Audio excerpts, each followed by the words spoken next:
Brent oil, LNG prices की तो अब वो सूरत हाल हो गई, एलएनजी और कोल प्राइसेस की तो वो सूरत हाल हो गई कि डेवलप्ड मुल्क, चाहे चाइना जैसे डेवलप्ड मुल्क या यूरोपियन यूनियन जैसे मुल्कों को मुश्किल पेश आनी शुरू हो गई है उसकी वजह से। तो ये भी चीज पाकिस्तान में आएगी। तो अभी काफी ज्यादा एक मुश्किल सिचुएशन के अंदर हम एंटर कर रहे हैं। और उसकी एक तो जिंदा मिसाल हमारे सामने आ चुकी है, जो 5 रुपए की पेट्रोल प्राइस में अभी हाइक आया था। ऑलरेडी गवर्नमेंट ने वो कर दिया है। मजीद और अभी काफी ज्यादा इसमें काम होना है आने वाले दिनों में। तो और वो all that is in Shaukat तरीन कोर्ट। तो अ, अ, अब किस हद तक अमेरिकन सपोर्ट तो नहीं होगी इन लोगों के पास। Up to now they were counting on that कि उनसे बात करके आईएमएफ से हम लोग कुछ वो सॉफ्टन करवा लेंगे इन कंडीशंस को। मेरे ख्याल में वो मुश्किल होगा। अलबत्ता प्रोग्राम पूरा कैंसिल हो या ना हो, वो फिर हम देखेंगे। मेरा नहीं ख्याल शायद इस हद तक वो लोग जाएं, लेकिन रियली अनसर्टेनिटी अभी इतनी ज्यादा है कि कहना मुश्किल है कि जी, आउटकम आएगा कोई कौन। कोई डील होगी, कोई लेन देन होगा तो खुरम प्रोग्राम भी आप देखें ना। आप तो टेक्निकल साइड पे बात कर रहे हैं, जो फिस्कल मेजर्स करने हैं तरीन साहब ने आने वाले महीनों में आईएमएफ को खुश करने के लिए, लेकिन उससे एक बड़ा मसला भी आईएमएफ का बोर्ड का है, जिसमें अमेरिका की बहुत बड़ी से है। और ये बड़ी क्लियर हो जानी चाहिए बात कि एफएटीएफ हो या आईएमएफ का प्रोग्राम हो, इन दोनों मामलात के ऊपर पाकिस्तान अफोर्ड नहीं कर सकता अमेरिका को नाराज करने के लिए अंटिल कि हम आइसोलेशन की तरफ जाएं। तो Khurram, thank you so much for joining us, और इंशाल्लाह दोबारा भी आपकी राय लेते रहेंगे। और आज के लिए ये बहुत जबरदस्त आपने बातें कही। जी thanks. Thank you very much for invite. Thank you जी। Thank you. जी थैंक यू। बीनिश साहिबा, जाते जाते आखिरी 2 मिनट हैं, उसमें जरा ये तो बताइए ऑफ द रिकॉर्ड कौन सी ऐसी बातें आपके साथ की कि जो आज आप उनका पटारी खोल ही दें बस।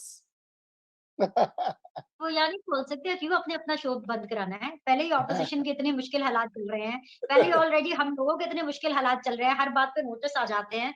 तो आप ऐसी क्यों बातें करना चाहते हैं कि जो ऑफ द रिकॉर्ड हो? लेकिन हाँ, हम ये जरूर देख सकते हैं कि as we move towards the elections and as we move towards Pakistan के पॉलिटिकल सिनेरियो में हम आगे जाएं, तो मुझे ये लगता है कि पीएमएलएन और पाकिस्तान पीपल्स पार्टी के बीच में टेंशन बहुत बढ़ने वाली है। क्योंकि हाँ, पाकिस्तान बिकॉज ला because because from the horse's mouth मैं सिर्फ इतना आपको कह सकती हूँ कि अब तो बात यहाँ तक होना शुरू हो गई है कि भाई हमारे पास यानी नून लीग के पास तो कुछ नैरेटिव है बताने के लिए, इलेक्शन में जाने के लिए।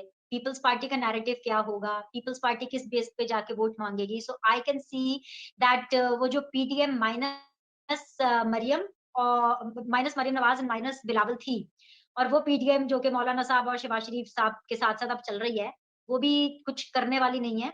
और इसके अलावा वो जो पीपल्स पार्टी एक टाइम पे कह रही थी ना कि हमें तो ऑपोजिशन लीडर कबूल है और हमजा शहबाज कबूल है और आओ मिल करके हम कुछ करते हैं, ये जोड़ी भी चलने वाली नहीं है। तो वो ना वो कंपनी चलने वाली है ना ये कंपनी चलने वाली है। ये एक और बड़ी खबर है एंड लेट्स सी, ये टाइम विल प्रूव दिस कि पाकिस्तान पीपल्स पार्टी और पीएमएलएन में भी as we get closer to elections tensions बढ़ेंगी, और ऐसी वैसी नहीं बढ़ेंगी, ठीक ठाक बढ़ेंगी कि आपको एकदम सा फिर से शोला बयानी दोनों तरफ से नजर आएगी। और ये पूरी जो सिचुएशन है ये हुकूमत को बहुत अच्छे से सूट करती है, क्योंकि बिल्कुल। हुकूमत तो पहले ये कहती है कि जी ये आपस में लड़ते रहे और हमारे ऊपर जो मलबा है वो कम हो। तो बस दैट्स ऑल। अब बाकी आप पूछें वो अगर आप और कुछ डिवाइडेड पूछना चाहते हैं। ऑपोजिशन आई तो एम ऑलवेज पीटीआई ऑन। को बहुत फायदा देगी ना बिनिश, यही तो स्ट्रेटजी रही है। हुकूमत को भी फायदा देगी और इलेक्टर्स को भी फायदा होगा। जब तक लड़ते रहे तो अच्छी बात है, आपस में इनका काम खराब होता रहे। अभी जी जो एक इमीडिएट फायदा होने वाला है वो चेयरमैन नैब की एक्सटेंशन पर होने वाला है, क्योंकि ऑपोजिशन इसको भी रोक नहीं पाएगी।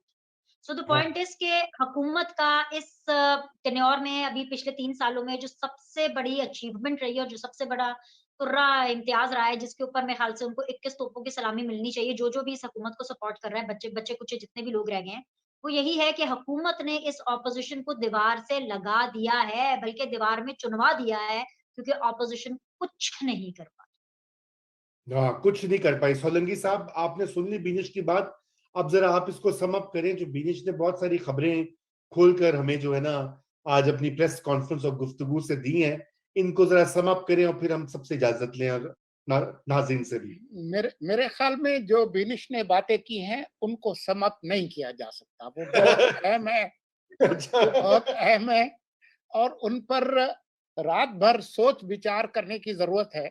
और कल जब हम आएंगे तो ये जो पुरमगज ख्यालात हैं बिनिश के, उन पर हम शेर हासिल गुफ्तगू करेंगे। एक बिल्कुल, चीज मैं आपको बस बिल्कुल जी बिल्कुल कह दो बीनिश। फाइनल में एक चीज और आपको मैं बता दूं, एक चीज मैं और बता दूं कि आज मरियम नवाज बिल्कुल अकेली खड़ी हैं, बिकॉज इलेक्शन के लिए आपको पार्लियामानी पॉलिटिक्स के लोग चाहिए। जितने पार्लियामेंटेरियंस हैं, मुझे नाम लेने में कोई रिलक्टेंस नहीं है, ख्वाजा आसिफ हों, साद रफीक हों, अयाज सादिक हों, वो सब जो इनकी अपनी अपनी एक लेगेसी है, जो अपने आप में एक बहुत बड़े नाम है, उनका कहीं ना कहीं सपोर्ट अभी, अगर मैं आज की तारीख की बात करूं, तो वो मरियम नवाज के साथ है।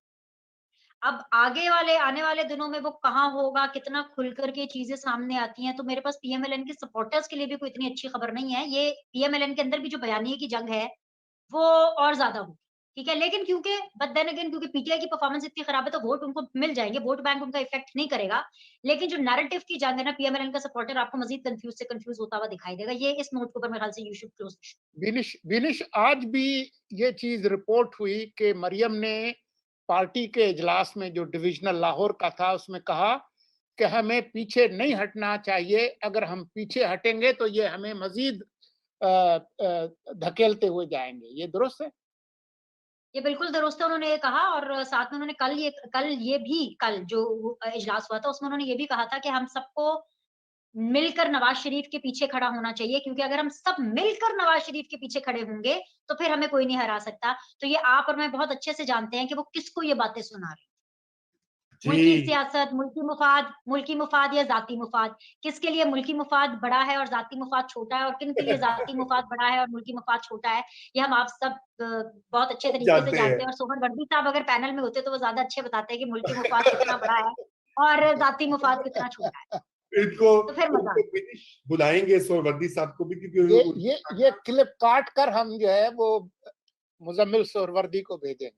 जी बिल्कुल। तो मेरे ख्याल से बहुत शुक्रिया बिनिश। मैं इतना कह सकता हूँ आपकी बातें सुनकर, कामरान की बातें सुनकर और खुरम का तज्जिया लेकर, कि इस वक्त जो सबसे बड़ी बदकिस्मती बल्कि अलमिया है पाकिस्तान का, कि एक तरफ दुनिया की जो सुपर पावर है इस वक्त, सोल सुपर पावर, वो पाकिस्तान पे दबाव बढ़ा रही है, पाकिस्तान को सैंक्शन करने के लिए एक बिल सेनेट में लाई है, और इधर जो पाकिस्तान की हुकूमत और इसकी जो सियासी पार्टियां हैं वो कितनी तकसीम शुदा हैं, उनका कोई व्यू नहीं है, उनकी कोई कलेक्टिव पॉलिसी नहीं है, कोई इत्तेफाक राय नहीं है कि उन्होंने कैसे इसके ऊपर आगे बढ़ना है।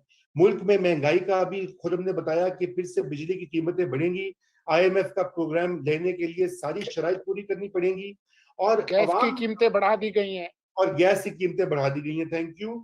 और ये कि अवाम का मफाद, अवाम का ख्याल अनफॉर्चुनेटली सियासी तबके को नहीं है, और अगर ये इस तरह करेंगे तो फिर इनकी अपनी लेजिटिमेसी खत्म होगी।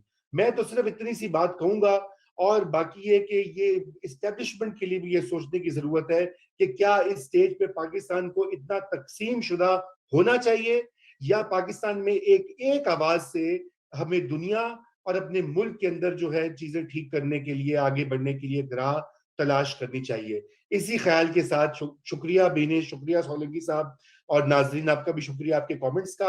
इंशाल्लाह कल शब 9 बजे फिर मुलाकात होगी।